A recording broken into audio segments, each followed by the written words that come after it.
learn the latest news involving player exits as both Timo Werner and Malang Sarr are set to join RB Leipzig and AS Monaco.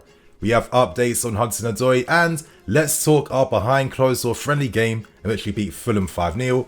We then turn our attentions to Edouard Mendy and his contract situation, as well as discussing our interest in De Jong, Aubameyang and DEPAY. So we have a ton of things to break down and discuss today. I can't afford to waste any time. If you guys like today's video, you already know what to do, and getting straight into things. So I guess we say farewell to Timo Werner, as currently the player is flying back to Germany now to take his medical before completing his permanent move to RB Leipzig. Now we found out that the final fee over his permanent sale is set at around £17 million, plus add-ons potentially taking the deal to 20 million or potentially 25 depending on how well he does there. So let's see what happens. I guess good luck to Timo Werner. For me, it's quite obvious that we had to take a bit of a cut now to actually get Werner off our wage bill. He's earning around 272k a week, and I actually like that we've done this, because if this was the old regime and old management, we'd still keep him here because we can't afford to take a loss for anything, and I'd imagine that Werner would be on countless endless loan spells season after season. So it's best for the player that he gets to find his form back and go back to a club that allows him to play his best football, because the reality is he just doesn't really suit playing under Thomas Tuchel. So I guess this is a move that makes sense for all parties. Leipzig are building something quite nice now. They've agreed to sign Timo Werner, and they've agreed to sign Benjamin Sesko from RB Salzburg. So I'm hoping this means that next season we make a massive move to sign Nkunku. I'm hoping that Werner's sale means that we're putting in the groundworks now for next season to make that move to sign Nkunku, because for me, he can definitely upgrade the attack and make more sense in Tuchel's system. Now here's a quick reminder. If you still haven't bought the new home season kit for the new season, as well as any of the new training gear items, I am your guy. If you use my affiliate links below in the description, you get access to my 10% off discount codes, NINI10, to get 10% off your final order, my friends. I mean, look at some of the amazing items on show right now. The home kit's really grown on me a lot more, as well as some of the very nice training gear items as well too. Here's a little glimpse of some of the new collections that's finally released right now. Of course, the new pre-match top, absolute beauty. I'm liking this sweater jersey as well too, plus many other options as well. So as I said, you find all the links below in the description. So now, let's turn our attentions back to the Camp Nou, and we start things off by discussing Marcos Alonso. Now we found out the final fee in which we're selling the player. We are set to receive around 10 million euros, which is around £8 million, and Alonso will sign a 2-year deal plus an option to extend by a further year. So good luck to Alonso. He continues his amazing career as well too, but earn good money and will play consistent minutes for Barcelona as well too. I'm hoping that by allowing him to make that move to Barca, that puts us in a better advantage now over our interest for De Jongs, Aubameyangs and DEPAYs.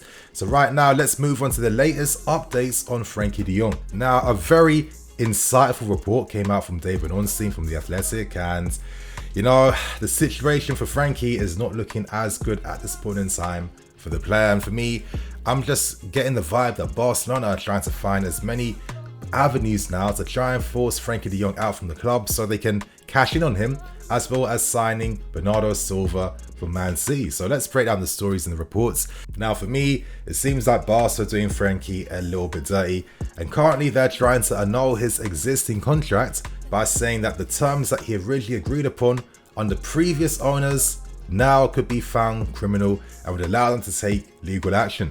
Now Frenkie is still committed to staying at Barcelona, and I can understand why from the player's perspective. Of course, you're not playing for the owners, you're playing for yourself, you're playing for your legacy, and you're playing for the club. So I understand why he's still committing to stay at Barcelona, even though Barcelona would prefer to sell him and cash in.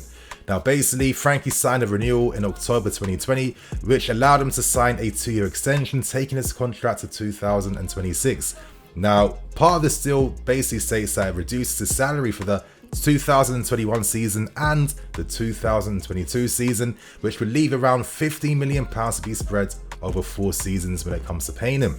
Now they're trying to say that if you want to stay, you have to accept the original terms before you sign the renewal, otherwise you gotta go. So it feels like Frenkie is being forced out as much as possible, even though Xavi and his teammates want him to stay, and it seems like Frenkie is still deciding his future. Now, in my opinion, I feel like this deal will go potentially right to the end, and basically we've committed to the fact that until we get a yes from Frenkie De Jong, we won't put in an official offer, even though we're more than happy to pay the exact terms that Man United found with Barcelona, as well as paying Frenkie De Jong that money that he's lost out on from Barcelona, which is a massive commitment. So let's watch this space and let's continue to see what happens. So let's end this Barcelona segment, and it does seem like Barca will be forced to have to either sell DEPAY or Aubameyang.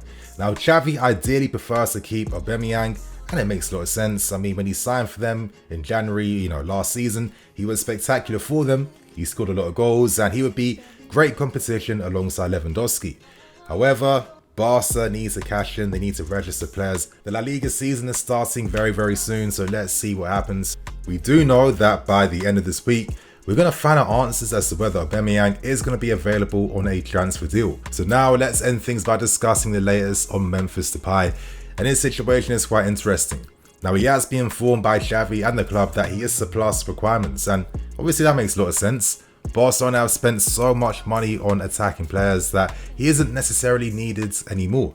They only signed Depay on a free deal last summer. He has been a useful player though, of course, but due to their circumstances, they want to cash in, and it seems like the asking price is set at around 20 million euros, so around like 17 million pounds. Now, here's where things get interesting though, because reported by Romano, it states that Depay and his lawyers are hoping to leave Barcelona as a free agent. He only has 1 year left in his deal at this point in time. Now, of course, if he was to leave Barcelona on a free, it means that he will get some money up front based on his contract being terminated, and it means that if he signed for another club, he becomes a lot more attractive, and he could earn a potentially massive signing on fee as well as bigger wages. So we'll get answers soon as to whether Barcelona may agree to terminate his contract and pay him off, but I'd be surprised because they're kind of struggling financially. However, getting him off that wage bill could be a massive thing.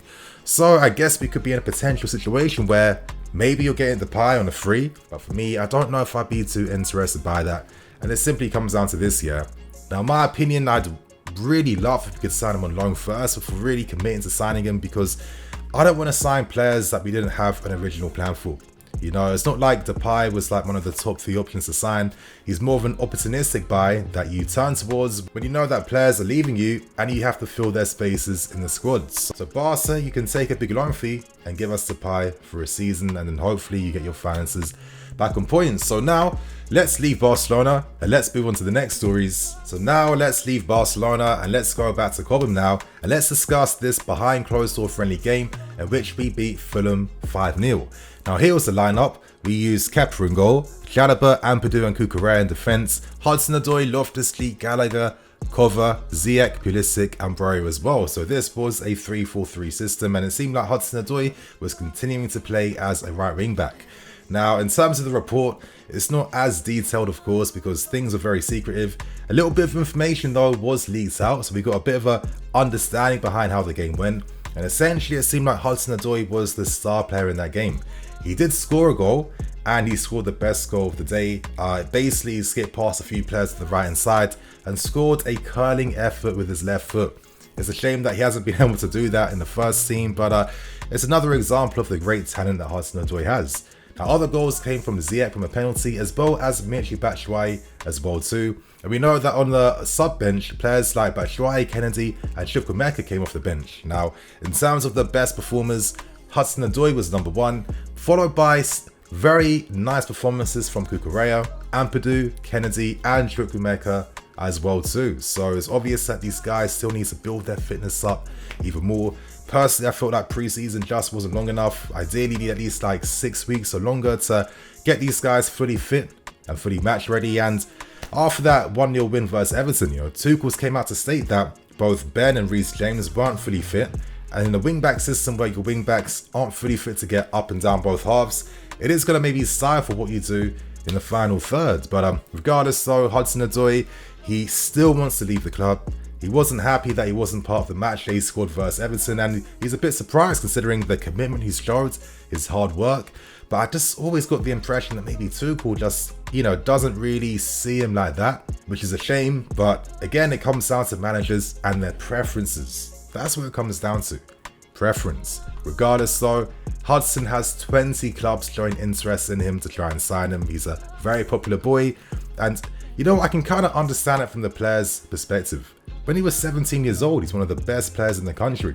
He was better than some of the players that are shining now, like Mason and others in the team. And if it wasn't for that terrible injury, the trajectory of your career right now would be completely different. So I have so much respect for him for the fact that for 2 summers in a row now, he's stopped his holidays, come back early to build his fitness, train hard, work hard, and come back to playing his best football. But I think to fully get back there, you need the support from your manager as well. So even though I understand why maybe Tuchel might not want to turn towards him, so let's hope that he gets this loan move to Borussia Dortmund. It seems like Hudson-Odoi prefers a move to Dortmund. He came close to signing for them last summer before Tuchel said, "No, I want you to stay." And you'd imagine that he feels very confident behind their plans for him and how they want to use him. So he gets to play Champions League football in a big league for a big club. Let's hope it happens, and let's hope that next summer we see a much better, fitter and sharper Hudson-Odoi coming back and doing his thing. Now we end things with the final 2 stories, and we turn our attentions to Malang Sarr. As Malang Sarr is set to sign for Monaco on a season-long loan, we are going to earn around £600,000 for the loan fee, and there is an option to buy inserted in this loan deal where Malang Sarr could potentially earn us between £10 to £30 million, depending on whether clauses get activated. So I guess we have to all hope that he has a great loan spell for them, so Monaco sign him outright on a permanent deal. Now, considering we sign him on a free deal, we've earned some decent money from him in terms of loan fees, and in the end, if we could cash in and make a profit, it would be quite nice for us. And let's hope that Malang Sarr is able to have a great season. Now, last season, Sarr got 21 appearances. I like to think that during last season, he learned so much playing alongside, good players and a world-class manager as well too. And I hope he takes what he learned last season in his loan spot with Monaco. Even though, he had some good moments for us, I just didn't personally think he was of the caliber to really be playing for us to begin with. So let's hope he's done a lot and has a great loan spell. And now we end things by discussing Edouard Mendy and his contract situation. Now we do know that currently he signed a 5-year deal 2 years ago, and he does have 3 years left on his existing deal.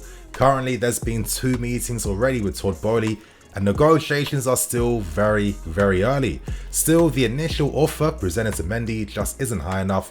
He wants to earn more. I mean, he's 30 years old and he's had, great seasons for us as well too. And this is a significant contract for him, which we know when players are in their prime, they earn big money. So it makes a lot of sense for me. But I saw some discourse where maybe a lot of people feel like Mendy doesn't deserve to earn a pay rise in his contracts. And for me, I gotta be honest, I was incredibly surprised and baffled by that. I mean, the guy's one of the lowest earners at our club currently. He's earning between 35,000 to 50k a week, which is by far one of the lowest. And when you compare him to Kepa, who's earning around 5 to 6 times that amount of money, look at the productivity we've got from Mendy compared to Kepa. Look how instrumental he was in our Champions League win. I mean, even go back to the last game versus Everton, where he made that outstanding point-blank headed save. I mean, this is what he does.